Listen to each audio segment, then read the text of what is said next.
দক্ষিণ দিনাজপুরের সাংস্কৃতিক ও নাটকের শহরের বালুরঘাটে শুরু হল 7 দিনব্যাপী নাট্যমেলা। মঙ্গলবার বর্ণাঢ্য শোভাযাত্রার মধ্য দিয়ে পশ্চিমবঙ্গ নাট্য একাডেমির উদ্যোগে এই মেলার শুভ সূচনা হয়।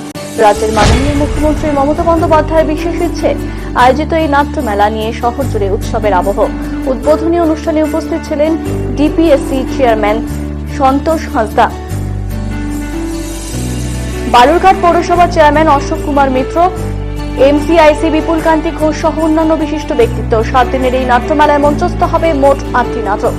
বালুরঘাট, যা দীর্ঘদিন ধরেই সাংস্কৃতিক ও নাট্যচর্চার কেন্দ্র হিসেবে পরিচিত, এই মেলাকে ঘিরে তা আরেকবার প্রাণবন্ত হয়ে উঠেছে। জেলা ও শহরবাসীদের মধ্যে এই মেলা নিয়ে প্রবল উত্তেজনা এবং উৎসাহ লক্ষ্য করা গেছে। শিল্প ও সংস্কৃতিকে ঘিরে বালুরঘাটের এই উদ্যোগ নতুন প্রজন্মের কাছে সাংস্কৃতিক ঐতিহ্যের গুরুত্ব তুলে ধরতে সাহায্য করবে বলে আশা করা হচ্ছে। শহরের প্রতিটি কোণে নাট্যমেলার এই আয়োজন যেন এক নতুন প্রাণের সঞ্চার করেছে। নাটকের শহর বালুরঘাটে এই মেলা শুধুমাত্র বিনোদন নয়, শিল্পের প্রতি মানুষের ভালোবাসার প্রতিফলনও। বিষয়টি আপনি কর্ণধার হিসেবে কিভাবে দেখছেন?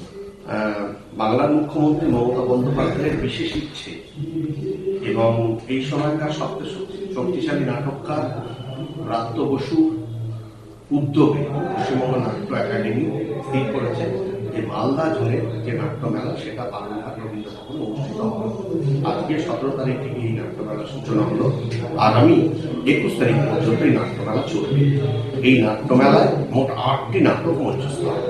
তার মধ্যে 7টি নাটক হবে বিভিন্ন জেলা থেকে, মুর্শিদাবাদ, মালদা, উত্তর দিনাজপুর, দক্ষিণ দিনাজপুর থেকে, এবং শেষ নাটকটি হবে 21 তারিখে অনুষ্ঠিত হবে। সেটা কলকাতার একটি নাটকের দল, তারা আমাদের মঞ্চে মঞ্চস্থ করবে।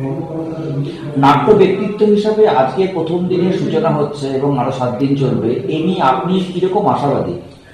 আজকে আমরা সবাই দেখেছি যে আমাদের জেলার প্রত্যেকটি নাটকের দল এবং বালুরঘাটে এত পুরনো একটা নাটকের ঐতিহ্য আছে। প্রত্যেকটা বালুরঘাটে এত মানুষ নাট্য একাডেমির পক্ষ থেকে